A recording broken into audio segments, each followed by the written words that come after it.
Hello ma'am, good evening po. Oo, maistorbo lang ito ma'am, no? Kasi sa issue ng impeachment, alam ko naman kayo mga kabataan aware na din dyan, no?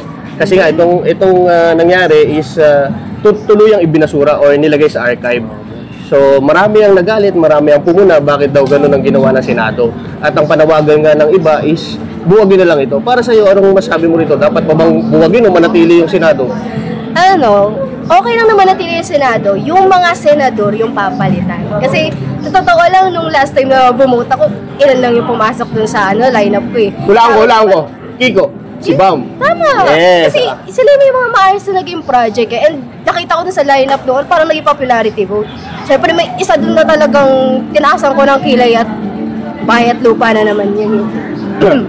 Pero ano lang talaga, ma-reform lang, maayos lang yung lineup. Kasi parang walang naging background check yung nung mga senatorial candidates last time. Parang, paano napasok yung TV host, yung, parang ano nangyayari sa mga bumuboto din kasi.